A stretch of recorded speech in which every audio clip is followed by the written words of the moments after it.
ख्रिस्त में मसीही विश्वासी प्रिय माता पिता भाई बहन जवान ज्योति और बेटे बेटियां,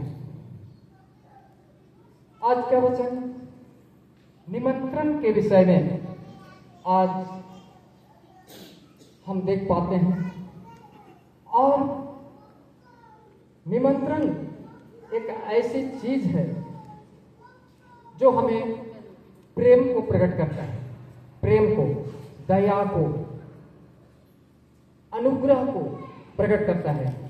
हम जानते हैं कि हमारे घर में किसी प्रकार का प्रोग्राम हो, हमारे परिवार में किसी प्रकार का शादी विवाह के कार्यक्रम हो, तो हम हर कोई, हमारे सगे संबंधी रिश्तेदार परिवार को हम निमंत्रण देते हैं। जिसके साथ हमारा लगाव है, जिसके साथ हमारा प्यार मोहब्बत है, उनके लिए हम कार्ड देकर हम निमंत्रण करते हैं। तो आज हम निमंत्रण के विषय में हम देख पाते हैं और ये विवाह की बातों को हम यहाँ देख पाते हैं जो प्रभु यीशु मसीह आज विवाह का दृष्टांत बताकर आज हमारे साथ बातचीत करना चाहता है। हमें देख पाते हैं पवित्र शास्त्र बाइबल में कि विवाह का कार्यक्रम, इसको पिता परमेश्वर ने सृष्टि के आरंभ से ही इसको स्थापित किया हुआ है। जो हम आदम की वाटिका में हम देख पाते हैं कि आदम का अकेला रहना अच्छा नहीं है, मैं इसके लिए उपयुक्त एक सहायक बनाऊंगा, और पिता परमेश्वर ने उनके लिए एक सहायक बनाया। और ये परंपरा आदम का वाटिका से चला आज तक चला हुआ आ रहा है और ये चलते रहेगा। दुनिया जब तक है संसार में टिका हुआ, ये विवाह का कार्यक्रम ये चलते रहे। इसको चाहे कितना भी रोकना चाहेंगे, ये रुकेगा नहीं। जो भी समाज है वो अपने रीति विधि के अनुसार ये विवाह का कार्यक्रम, दुनिया जब तक बना हुआ है, ये शादी विवाह का कार्यक्रम ये चलते रहेगा। इस शादी विवाह का कार्यक्रम को कोई भी रोकना चाहेगा, ये रुकने वाला नहीं है। इसलिए आज प्रभु यीशु मसीह कई प्रकार का दृष्टांतों के द्वारा जो आसानी से हम समझ सकते हैं, जो सरल शब्द में हम समझ सकते हैं, उस बातों को लेकर कई प्रकार का उदाहरण दृष्टांत बताकर प्रभु पिता परमेश्वर ने, प्रभु यीशु मसीह ने अपने जीते वचन के द्वारा आज हमें समझाना चाहता है। बीज बोने वाला का दृष्टांत देकर, नदी किनारे लगाए हुआ पेड़ का दृष्टांत देकर और कई प्रकार के इस प्रकार से सरल सरल उदाहरण देकर, दृष्टांत देकर हमें समझाने के प्रयास किया है। तो आज हमें विवाह का दृष्टांत देकर, उदाहरण देकर आज के वचन के द्वारा हमें हमारे साथ बातचीत करना चाहता है, समझाना चाहता है। और एक राजा का उदाहरण दिया गया है। कृष्ण प्रिय एक राजा एक विवाह का, अपना पुत्र का विवाह का टाइम टेबल नियुक्त करता है और यह निमंत्रण अपने जितने भी जानने पहचानने रिश्तेदार परिवार को वो निमंत्रण देने के लिए वो भेजता है।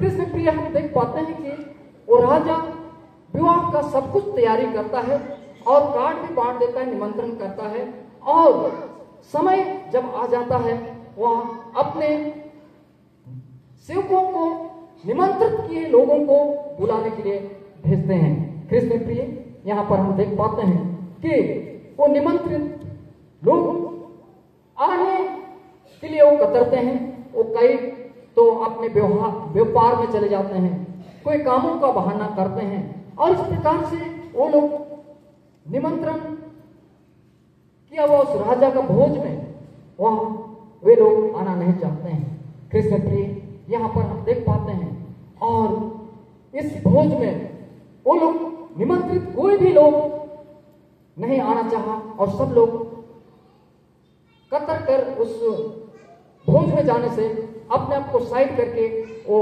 अपने अपने कामों में चले जाते हैं। कृष्ण प्रिय मैं शुरू में ही कहा कि विवाह का काम ना तो कभी कोई रोक सकता है, ना तो ये रुकेगा। जब तक दुनिया चलेगा तब तक ये विवाह का कार्यक्रम चलते रहेगा। तो उसी प्रकार राजा ने भी देखा, वो तो टाइम टेबल फिक्स किया है और सब कुछ तैयार है, भोज तैयार है, खाना तैयार है, उनका पाला हुआ पशु काटा गया है और सब रेडी है, लेकिन नहीं आते हैं। कृष्ण प्रिय उन्होंने दूसरी बार अपने सेवकों को कहा कि निमंत्रित लोग नहीं आते हैं तो ऐसे करो, आप तो बाजारों में जाओ, चौक चौराहों में जाकर जितने लोग मिलते हैं उन लोगों को इस विवाह का भोज में ले आओ। कृष्ण प्रिय और यहाँ पर हम देख पाते हैं कि सेवक लोग जाकर चौक चौराहों में, बाजारों में जाकर जो भले या बुरे, लंगड़े, ठुड्डे, अंधे, जो भी कोई भी हो, सब लोगों को वो लोग निमंत्रित करते हैं और बुलाकर उस शादी का भोज में ले आते हैं। उनका शादी का कार्यक्रम रुका नहीं, परंतु उसका शादी का घर क्या हो गया? अतिथियों से भर गया। अतिथियों से भर गया। हमारे घर में भी, हमारे परिवार में अगर शादी होगा और हम बुलाएंगे अपने रिश्तेदार, सगे संबंधियों को, प्रेम से काट देंगे, लेकिन नहीं आएंगे तो क्या वो शादी रुक जाएगा? नहीं रुकेगा, क्योंकि वो टाइम टेबल फिक्स है और वो दिन नियुक्त किया गया है। वो दिन किसी भी हालत से, चाहे बारिश हो, चाहे बुलाए हुए लोग नहीं भी आए, तो शादी होना ही है। और उसका शादी का घर पूरा अतिथियों से भर जाता है। कृष्ण प्रिय, आज हम निमंत्रण के बारे में जब हम देखते हैं, निमंत्रण हम लोग अपने घर में कुछ भी प्रोग्राम होता है, किसको बुलाते हैं? जिसके साथ हमारा काटाबारी रहेगा, मारकाट हुआ रहेगा, ऐसे लोग को बुलाते हैं। हा? वो लोग के घर को कार्ड कहाँ भेजेंगे? इनको तो पता भी नहीं लगना चाहिए कि मेरे घर में शादी हो रहा है। दुश्मनों को नहीं बुलाया जाता है, शादी में निमंत्रित उसको दिया जाता है जिसके साथ आपका लगाव है, प्यार मोहब्बत है। अगर उसके पास कार्ड देने के लिए नहीं जा पा रहे हैं तो किसी न किसी के द्वारा भी उसको मैसेज देने का प्रयास करेंगे। और नहीं तो आज फोन का जमाना है, हम फोन के द्वारा भी कहेंगे, भाई साहब हमारे घर में बेटी का या बेटा का शादी हो रहा है, हम आपके पास बहुत काम बिजी होने के कारण नहीं जा पाए, सो हम फोन कर रहे हैं, माफ करना, आप इसको स्वीकार करके हमारे शादी में जरूर आ जाना। ये प्यार को प्रकट करता है। मैं शुरू में ये कहा कि निमंत्रण एक प्यार मोहब्बत को प्रकट करता है। जो अपने के साथ प्यार है, मोहब्बत है, जिनके साथ लगाव है, उनको निमंत्रण दिया जाता है। आज एक राजा का उदाहरण जो यहां हम देखते हैं, हमारा पिता परमेश्वर भी एक राजा है, राजाओं का राजा है। और आज इस जगत में हम सबको वो निमंत्रण देने के लिए किसको भेजा? अपना एकलौता पुत्र यीशु मसीह को, कि उसने जो हमारे लिए जगह तैयार की है, उस स्थान पर हम जाएं और हम उसके साथ संगति करें। शादी में जाते हैं, भोज में जाते हैं, वहां लुसा के रहते हैं, क्या आनंद मनाते हैं, उस संगति में जाते हैं, उस भीड़ में जाते हैं, हमारा जीवन में उत्साहित होता है, खुशी होता है और हम उस जगह एंजॉय करते हैं। आज पिता परमेश्वर ने भी हमें एंजॉय करने के लिए, आनंद और खुशी में सहभागी होने के लिए, अपने साथ संगति करने के लिए, अपने स्वर्गदूतों के संगति करने के लिए पिता परमेश्वर ने हमें निमंत्रण देने के लिए किसको भेजा? अपना एकलौता पुत्र को, कि आकर वो निमंत्रण दे, हमें निमंत्रित करे। और वो निमंत्रण दिए हैं जो आज हम उसका निमंत्रण को ग्रहण करके हमें वहां जाना है। लेकिन आज हम उन न्योताहारियों की तरह, जो राजा ने निमंत्रण दिए हुए लोगों को बुलाने के लिए भेजा, तो लोग अपना अपना बहानाबाजी करके वो लोग चले गए, कोई जाना नहीं चाहे। आज हमारे जीवन में प्रिय, आज ऐसे घटना घट रही है। आज प्रभु यीशु मसीह ने इस जगत में आया निमंत्रण देने के लिए, लेकिन आज हम साइड अपने आप को कर रहे हैं, कतर रहे हैं, बहानाबाजी, ये वो बहाना करने के लिए बहुत सारा हमारे पास होता है बोलने के लिए, और बहाना करके हम परमेश्वर से दूर दूर अपने को ले जा रहे हैं। लेकिन क्या पिता परमेश्वर का वो घर जो हमारे तैयार किया है, प्रभु यीशु मसीह जीवित होने के बाद कहा, मैं तुम्हारे लिए जगह तैयार करने के लिए जाता हूं और जगह तैयार करूंगा, फिर लेने के लिए आऊंगा, वो रुक जाएगा, रुकेगा, खाली रह जाएगा। मैं नहीं जाऊंगा तो दुनिया में बहुत धर्मी लोग हैं जो आज परमेश्वर की सेवा कर रहे हैं, अपने आप को पवित्र कर रहे हैं, वो सब लोग वहां पहुंचेंगे और वो विवाह का घर क्या हो जाएगा? भर जाएगा। जैसे उस राजा का विवाह का घर भर गया अतिथियों से, और राजा वहां पर उस पंडाल में जहां अतिथि लोग बैठे थे, वहां जाकर वो देखने के लिए जाता कि कितना मेरा पंडाल जो मैं तैयार किया हूं कितना भरा हुआ है। राजा सब अंधे लंगड़े भले बुरे सब लोग को बुलवाया और फिर वहां पर वहां निरीक्षण करने के लिए गया, देखने के लिए गया। अब जब देखने के लिए गया तो देखा कि वहां पर पूरा घर क्या है, भरा पड़ा है। लेकिन वहां एक ही एक गलती मिलती है कि एक व्यक्ति क्या किया था, विवाह का वस्त्र नहीं पहना था। विवाह का वस्त्र एक एक व्यक्ति को देखा कि वहां जितने लोग आए सब तो विवाह का वस्त्र पहने हुए हैं, लेकिन एक व्यक्ति है, एक भाई है जो विवाह का कपड़ा नहीं डाला हुआ है। तो विवाह का कपड़ा नहीं डाला हुआ, उसको क्या कहा राजा ने, क्या कहा, हे मित्र, गाली नहीं दिया लेकिन प्यार से कहा, हे मित्र, आपने विवाह का कपड़ा डाले बिना आपने कैसे यहां आ गए, क्यों आ गए, पूछा उसको। आप विवाह का वस्त्र ना पहनने के कारण उसके लिए एक दंड देने के लिए अपने सेवकों को कहा कि इसका विवाह का वस्त्र इसके शरीर में नहीं है, तो इसको हाथ को पैर को बांध कर इसको अंधेरे में बाहर डाल दो, जहां रोना और दांत पीसना होगा। आज वो विवाह का वस्त्र, प्रिय मसीही माता पिता भाई बहन और जवान ज्योति बेटे बेटियां, क्या है वो विवाह का वस्त्र, क्या चीज है। आज हम लोग को, आपको, हम लोग को ये सवाल उठता है, वो विवाह का वस्त्र पवित्रता को दर्शाता है, पवित्रता को दर्शाता है। आज अगर हम यहां से चले भी जाएंगे पिता परमेश्वर के पास, लेकिन अपने आप में पवित्रता नहीं होगी, उस झुंड में हम चले जाएंगे, उस घर में पहुंच भी जाएंगे, लेकिन अगर हमारे जीवन में एक पवित्रता नहीं होगी, एक शुद्धता नहीं होगी, तो आज हमारे साथ वही व्यवहार किया जाएगा जैसे उस राजा के घर में बिना विवाह का वस्त्र पहने हुए वो व्यक्ति गया और उसको हाथ पैर बांधने के लिए कहा और बाहर अंधेरे में डालने के लिए कहा। हमारे साथ भी वही हालत होगा, जो हमें वहां से निकाल दिया जाएगा और बाहर अंधेरे में, वो नरक अंधेरे जगह है जो शैतान का जगह, वहां पर हाथ पैर बांध के हमें डाल दिया जाएगा, जहां पर आनंद है, खुशी है, नाचना गाना है। नरक में रोना और दांत पीसना होगा जिसका अंत कभी नहीं होगा। हम तो इस संसार में थोड़ा सा एक सुई चुभ गया, थोड़ा माचिस का तिल्ली से जल गए, हाय हाय, और हॉस्पिटल और यहाँ वहां दौड़ भागी करना शुरू करते, थोड़ा सा तकलीफ हम इस शरीर के लिए सहन नहीं कर पाते।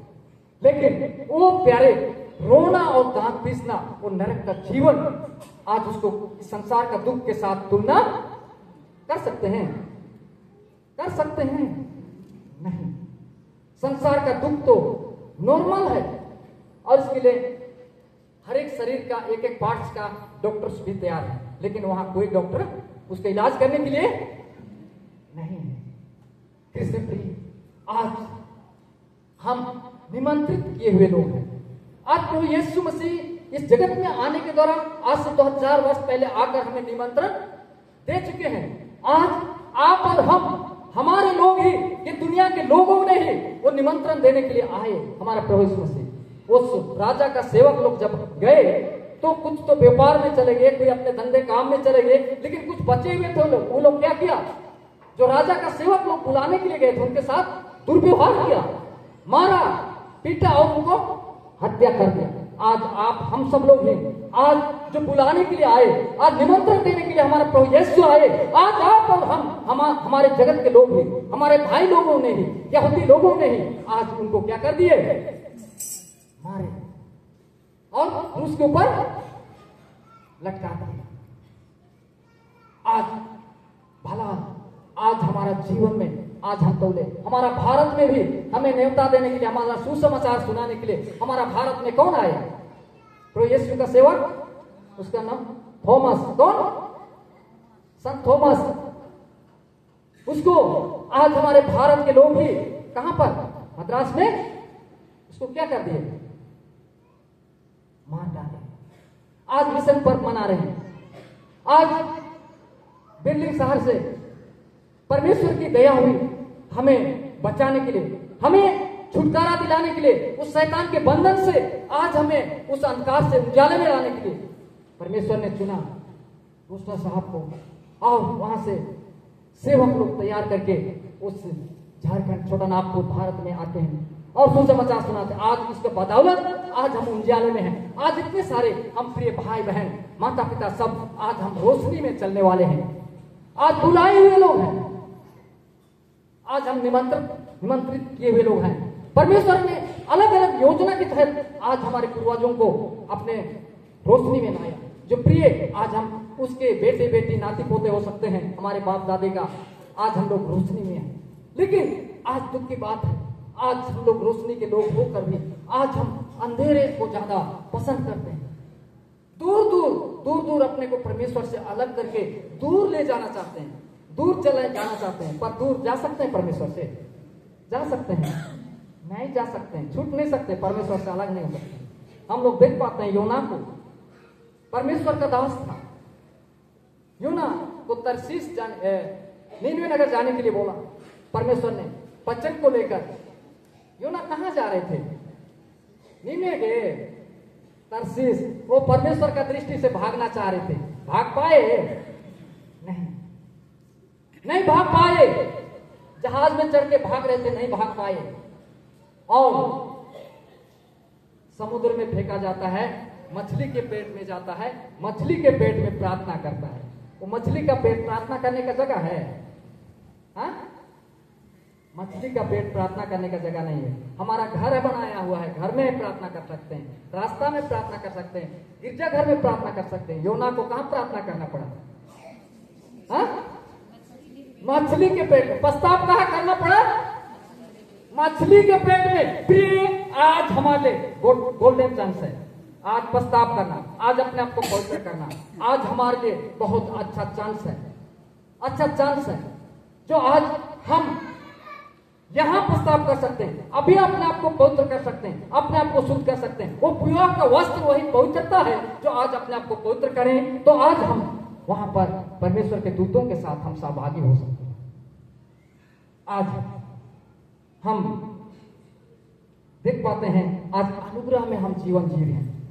आज अपने ताकत से या बुद्धि से या पैसे से हम तनिक भी जीवित नहीं रह सकते। एक घंटा भी नहीं, एक घंटा तो बहुत बड़ी बात है, आधा घंटा, 15 मिनट, 20 मिनट, एक सेकंड भी हम अपने ताकत से जिंदा नहीं रह सकते। आज अनुग्रह परमेश्वर के हमारे ऊपर है कि हम प्रस्ताव करें, अपने आप को पवित्र करें, अपने आप को विवाह का वस्त्र अपने आप में डालें। आज अनुग्रह के छाया में आज हम जी रहे हैं, दया की छाया में जी रहे हैं। तो आज हम लोग को प्रस्ताव करने की आवश्यकता है, आज अपने आप को तैयार करने का आवश्यकता है। हम पहला पाठ वचन में देख रहे थे इफिसियों 15 उसका 15 से इफिसियों 5:15 से हम देख रहे थे 21 तक कि इसलिए ध्यान से देखो कि कैसे चाल चलते हो। इसलिए आज हम लोग को सतर्क, सावधान, बी केयरफुल, आज कैसे चाल चल रहे हैं, आज हमारे अंदर क्या क्या खोट है, हमारे जीवन में क्या क्या बिगड़ी, आज हम लोग को ध्यान से चलना है। आज कहता है कि इसलिए ध्यान से देखो कि कैसे चाल चलते हो, निर्बुद्धियों के समान नहीं पर बुद्धिमानों के समान चलो। आज निर्बुद्धियों के समान नहीं, परंतु आज हम अपने को बचाने के लिए, अपने आप को पवित्र करने के लिए हम लोग बुद्धिमानों के साथ समान क्या करना है? चलना है। हमारे लिए बुद्धि दिया है परमेश्वर ने, दिमाग दिया हुआ है सबके लिए एक प्रिय, सबका, किसी का 4 किलो दिमाग नहीं है, सबके लिए परमेश्वर ने सबके लिए बराबर दिमाग दिया है। लेकिन हम उस दिमाग को कैसे इस्तेमाल करते हैं, आज वो हमारे अंदर है। इस गाड़ी का ड्राइवर हम स्वयं हैं, इसका स्टीयरिंग किधर को घुमाना है हम खुद घुमा सकते हैं। आज कहता है कि इसलिए ध्यान से देखो कि कैसे चाल चलते हो, निर्बुद्धियों के समान नहीं परंतु बुद्धिमानों के समान चलो। अवसर को बहुमूल्य समझो क्योंकि दिन बुरे हैं। आज जो अवसर है, जो समय है, जो काल में हम चल रहे हैं, आज इसको हम लोग को बहुमूल्य का समझ रहे ना, कीमती समझना है, कीमती समझना है इसको। और हम लोग को ये जो दिन समय जो आज पापी जगत में जी रहे हैं, दिन बुरे हैं। आज देखते चारों तरफ अंधेरा है, चारों तरफ पाप ही पाप फैला हुआ है। आज अगर हम अपने आप को सावधान नहीं करेंगे, अपने आप को पवित्र नहीं करेंगे, और कोई दूसरा बचाने वाला मात्र एक ही एक परमेश्वर तो यीशु मसीह ही हमें बचा सकता है, जो हम उसके निकट आएंगे। दिन बुरे हैं, और कहता है कि इसी कारण निर्बुद्धि ना हो, पर ध्यान से समझो कि प्रभु की इच्छा क्या है। आज प्रभु की इच्छा ध्यान से समझना है हम लोग को कि प्रभु की इच्छा आपके लिए, आपके लिए, आपके लिए और मेरे लिए क्या है। उसकी इच्छा हमें बचाने की इच्छा है, हमें नरक से बचाने की इच्छा है, शैतान से बचाने की इच्छा है, पाप से बचाने की इच्छा है। इसी के कारण प्रभु पिता परमेश्वर ने अपना पुत्र को इस जगत में भेजा। ये नहीं कि प्रभु यीशु मसीह को जाओ बेटा पैसा कम, हम लोग अपना बच्चा को कहीं नौकरी पेशा में दूर दूर विदेश भेज देते हैं, कहीं दिल्ली बंबई भेज देते हैं कमाने के लिए। ऐसे उसने कमाने के लिए नहीं अपना पुत्र को, लेकिन आज उसकी इच्छा क्या है कि आपको और हम सब लोग को, पूरे जगत के लोगों को क्या करे, वो बचाए। आज उसकी इच्छा को समझना है, उससे हम लोग को भागना नहीं है। कृष्ण प्रिय, आज पिता परमेश्वर हमारे ऊपर बहुत ही बड़ा अनुग्रह दया किया है, जो आज हमें अपने पास बुलाया है। आज कहता है कि दाखरस से मतवाले ना बनो, क्योंकि इससे लुचपन होता है, पर आत्मा में परिपूर्ण होते जाओ, और आपस में भजन और स्तुति गान और आत्मिक गीत गाया करो, और अपने मन में प्रभु के सामने गाते और कीर्तन करते रहो। आज हमें मतवाला नहीं, आज साफ साफ बात भाव प्रेरित जिताना चाहता है और कहता है वचन के द्वारा कि आज दाखरस पीकर मतवाला ना बनो। आज उसके साथ बहुत गहरा संबंध हमारा है कि वो थोड़ा देर हमें एंजॉय करने के लिए, नशा जब तक रहता है एंजॉय करते हैं, लेकिन नशा उतर जाता है, हमारा पैसा का बर्बादी है, हमारा परिवार का बर्बादी। आज उसके साथ लगाव है, लेकिन प्रभु के साथ लगाव नहीं, वचन के साथ लगाव नहीं। आज प्रिय, हम परमेश्वर से कितने दूर जा रहे हैं। आज हम लोग को प्रभु बुलाया है, तो उसकी बुलाहट को आज समझना है, क्योंकि आज हम देख पाते हैं कि हम बुलाए हुए निमंत्रित लोग हैं, और हम उसमें से आज हम लोग को अलग होना है। आज कहता है कि तब राजा ने सेवकों से कहा, उसके हाथ पांव बांधकर उससे बाहर निकाल, अंधियारे में डाल दो, वह रोना और दांत पीसना होगा।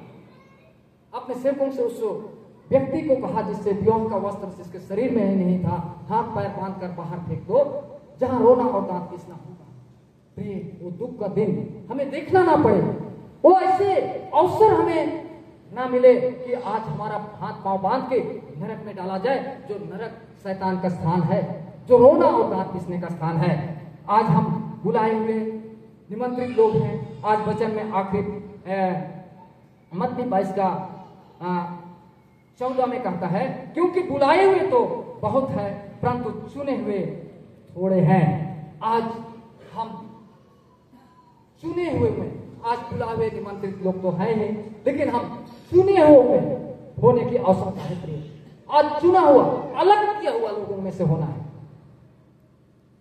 प्रभु के लहू से हम खरीदे हुए लोगों में से होना है, और हम लोग उस परमेश्वर के राज्य के लिए जाने के लिए अपने आप को उस विवाह वस्त्र से हम तैयार करें, पहने, और हम परमेश्वर के राज्य के लिए हम तैयार हो जाएं।